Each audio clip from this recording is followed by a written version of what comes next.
Olá, caríssimo estudante, seja muito bem-vindo aqui ao canal Estudar História. Eu sou o professor Helder Carneiro e nós vamos fazer uma análise sobre o 7 de setembro de 1822.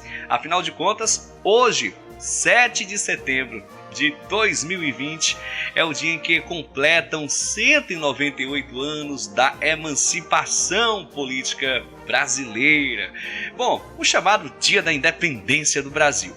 E o que a gente vai ter que fazer aqui, a reflexão que estou propondo, é analisar justamente a imagem que está ali cravada na memória do povo brasileiro, a imagem sobre o 7 de setembro, que foi retratada pelo pintor Pedro Américo em sua obra magnífica de 1888, a chamada O Grito do Ipiranga, que é exposto lá no Museu Paulista da USP, mais conhecido como Museu do Ipiranga.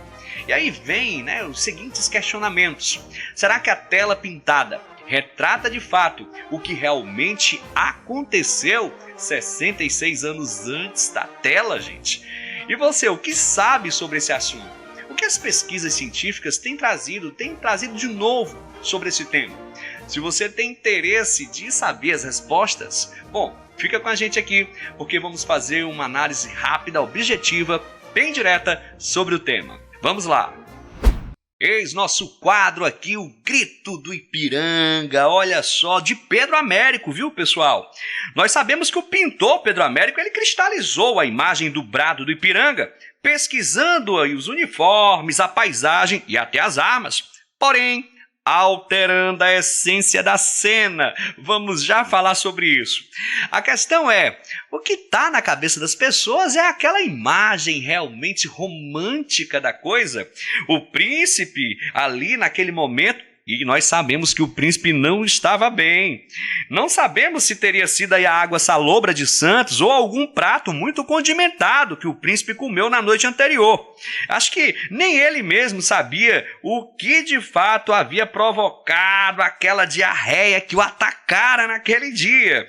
Enfim, a cavalgada pela tortuosa estrada, gente, que o conduzia de Santos até São Paulo, não tinha ajudado em nada na recuperação aí do ventre de Dom Pedro.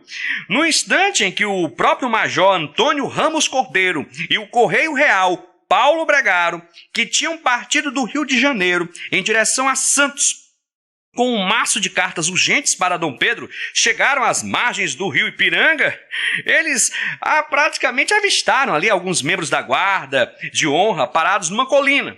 E Dom Pedro estava lá, na beira do córrego, ali atendendo a um chamado da natureza, fazendo aquilo que só ele poderia fazer por si mesmo.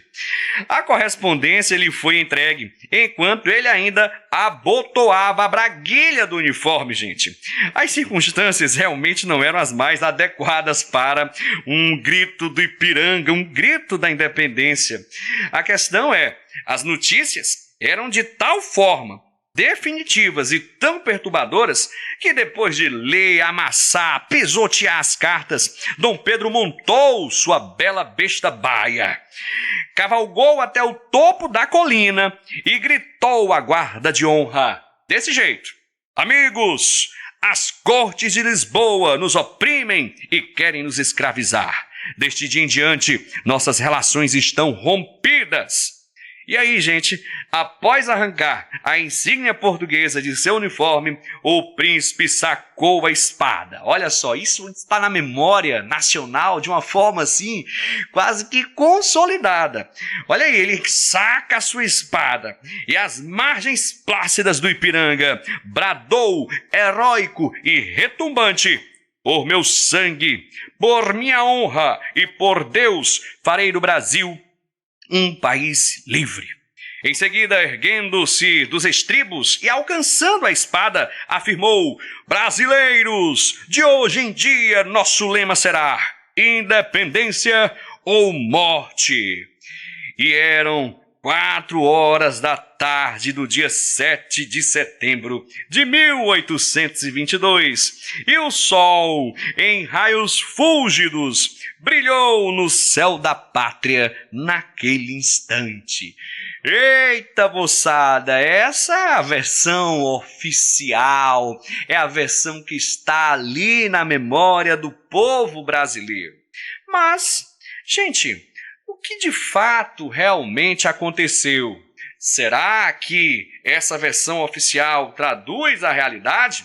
O que as pesquisas têm mostrado? Bom, existe um outro quadro, não sei se vocês já conhecem, que é esse que vou mostrar aqui. Este quadro, olha só. Este quadro, pessoal, é um quadro de 1844. Ele foi pintado por François-René Morex. Esse quadro, para você ter uma ideia, ele certamente, inspirou o próprio Pedro Américo. Lembrem-se que o Pedro Américo pintou o Grito do Ipiranga só em 1888. Esse quadro aqui, de René Morex, é de 1844. E olha, gente, é a primeira tela com tema na proclamação da independência.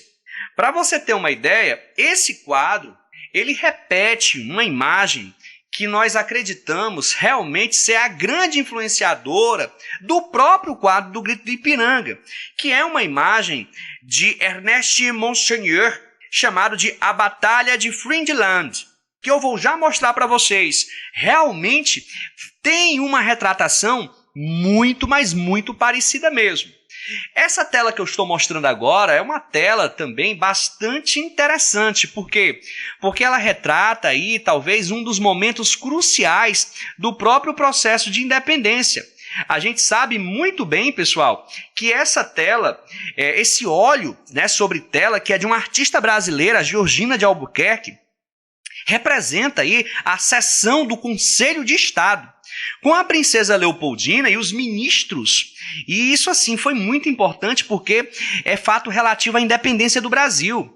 Esta pintura é uma reconstituição motivada pelas celebrações aí, como todos vocês sabem, do centenário da independência, onde a artista tomou como base aí as informações legadas pelo próprio conselheiro Antônio Menezes Drummond. Trata-se de um fato histórico ocorrido em 2 de setembro, pessoal, de 1822. A dona Leopoldina, investida nas funções de princesa regente e cercada pelos ministros, ela ouve de José Bonifácio de Andrade e Silva os argumentos pela imediata proclamação da independência do Brasil.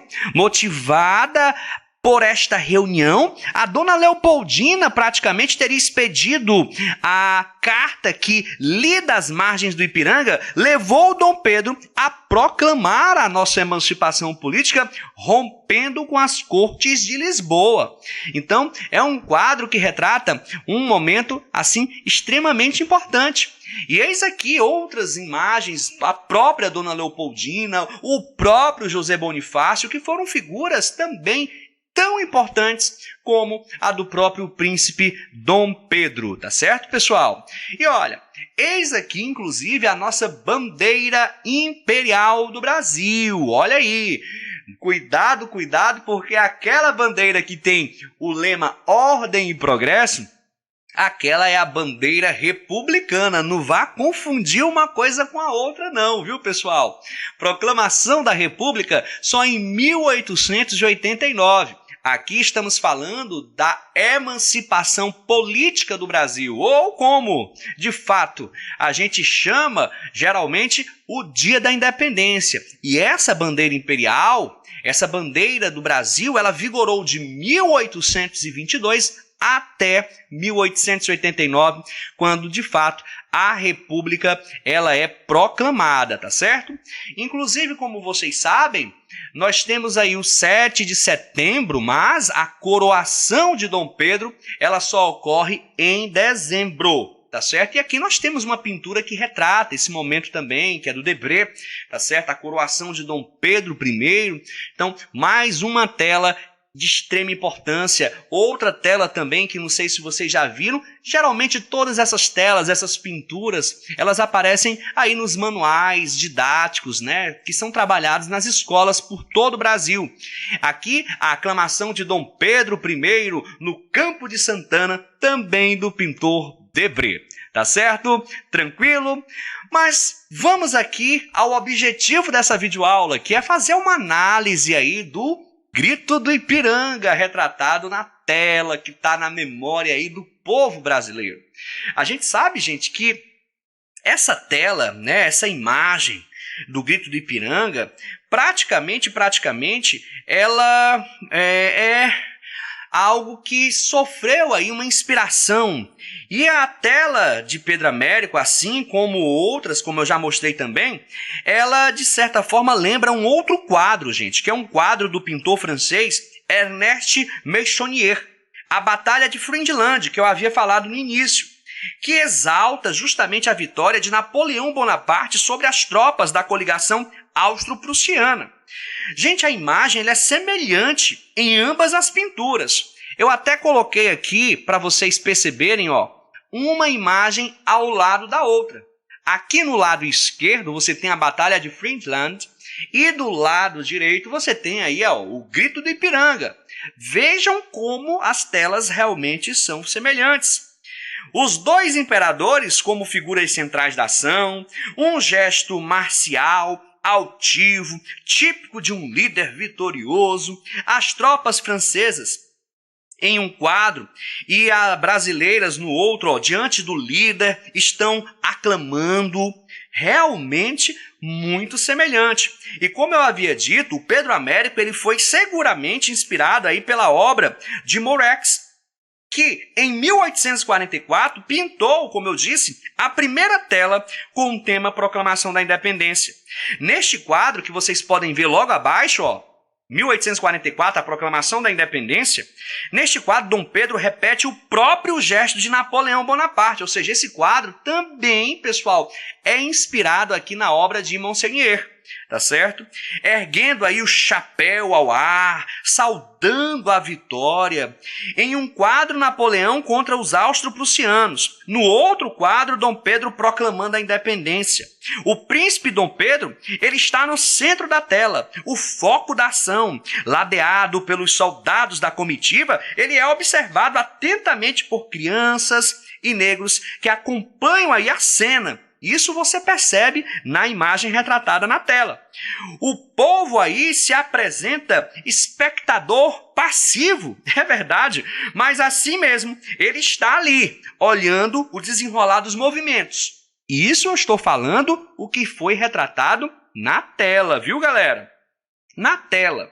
No caso aí do quadro de Pedro Américo, alguns detalhes devem ser analisados. Vejamos. O personagem que encarnou aí a figura do povo brasileiro foi a de um carroceiro.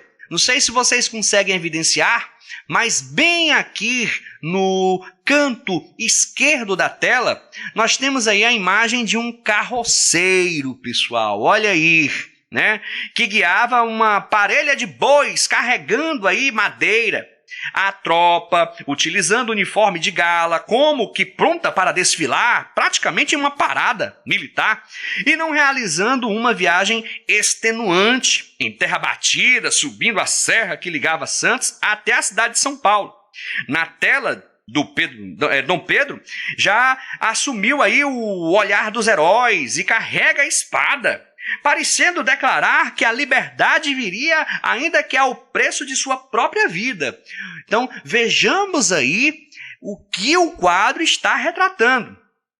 Ora, pessoal, se nós formos traduzir o real significado do quadro, a gente vai ver que Dom Pedro seguramente viajava com tropas de mulas. Meio mais adequado para vencer, gente, a serra sem maiores percalços. Claro que a imagem do futuro imperador viajando em lombo de mulas ficaria pouco heróica, né, gente? Seria necessário realçar o significado dos gestos. Dessa forma, a tropa em posição marcial, usando o paramento de gala, e o príncipe aí regente montado em fogoso alazão, indicavam a grandiosidade e a própria dramaticidade do ato de separação definitiva expressa no Grito do Ipiranga. O Vale do Ipiranga, assim retratado por Morex, tornou-se uma colina, com o imperador no alto, elevado por seu ato diante dos comandados. Essa imagem, construída, claro, com o propósito de esvaziar a participação das elites agrárias e mercantis no processo de independência, acabou por criar um mito próprio, gente. O da independência como fruto de uma ação individual de Dom Pedro, rapidamente incorporado pela monarquia brasileira e legitimado aí pela historiografia oficial. Na prática, pessoal, o Grito do Ipiranga, como todos nós sabemos, ele foi articulado por José Bonifácio, que diante dos textos das cortes portuguesas, ameaçando enviar tropas, objetivando enquadrar Dom Pedro, visualizou a formalização da independência e a conquista do controle do aparelho estatal pelo grupo conservador. Entretanto, o 7 de setembro não se configurou em um movimento fácil e pacífico, como a historiografia oficial queria fazer passar. Na verdade, conflitos militares, políticos ocorreram para redefinir os rumos do país recém-emancipado. Olha aí como realmente é importante a análise dessas telas. Enfim, pessoal, como a gente sabe muito bem, o processo de emancipação política do Brasil, lamentavelmente, não contou com a participação popular. Ele foi mais um ato fruto aí de uma, digamos, parceria entre o príncipe português e a elite brasileira, a aristocracia brasileira. Se a gente, por exemplo, for comparar com outros processos de emancipação, imaginemos aqui, por exemplo, o processo de emancipação das 13 colônias inglesas, que viria a se tornar aí os Estados Unidos da América. Ali nós tivemos participação popular, lutando, um processo extremamente violento. Se nós formos, por exemplo, analisar com o processo de emancipação política das colônias da América Espanhola, a gente vai verificar também aí a participação popular, processo violento. Aqui o povo foi deixado de lado. Aliás, enfim, para que chamar o povo, né, gente? As elites com um pensamento mais conservador, elas abominavam aí a participação popular. Tinham medo do radicalismo, tinham medo de que pudesse acontecer algo parecido com o que aconteceu no Haiti. Lembram? Ali do Haiti, a revolução que estourou no Haiti, uma revolução de escravos, que acabou inclusive provocando a independência do próprio Haiti, que foi a primeira colônia da América Latina a conquistar a independência. Então havia realmente esse medo. A gente sabe que o pensamento liberal que norteou aqui a elite brasileira era de um liberalismo limitado. Tanto é que a gente até acaba questionando.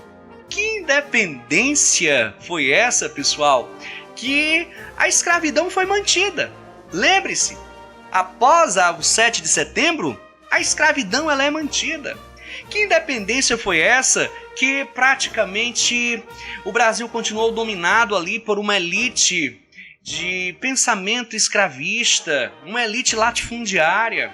Que independência foi essa que o primeiro rei do Brasil era português e não brasileiro? Que independência foi essa que o Brasil continuou ali dependente do capital inglês? Então, todos esses elementos nos fazem refletir sobre o 7 de setembro. De fato, nos emancipamos politicamente e isso é um passo extremamente importante. Porém, a gente consegue visualizar que independentes mesmo, livres absolutamente, estávamos bastante longe disso. Aliás, será que hoje podemos falar que somos totalmente livres? Será que existem problemas que nos acorrentam ainda? Se nós formos analisar, por exemplo, problemas como miséria, como desigualdade social, como corrupção, será que de fato podemos nos ver e dizer que somos livres desses tipos de problemas? Eu convido vocês, caríssimos alunos, para fazer essa reflexão. Eu acho que o 7 de setembro, mais do que um olhar para o passado, ele deve ser, uma reflexão para o futuro. Que tipo de nação queremos deixar aqui para os nossos filhos? Que tipo de nação estamos construindo a cada dia?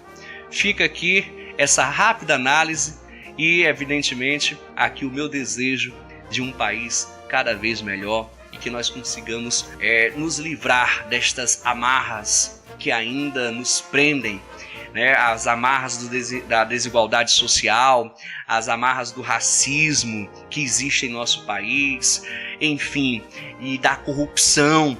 E vamos construindo o país a cada dia. Mas lembre-se que na construção desse país é necessário a sua participação, como povo, como sujeito da história, e não como uma plateia, e não como aquele que só assiste.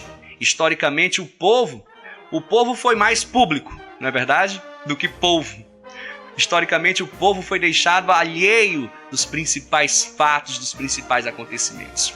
Não permitamos que isso aconteça. Participemos, e construamos um país realmente que é um país que nós merecemos. Um país de um povo, de um povo brasileiro. Tchau, tchau.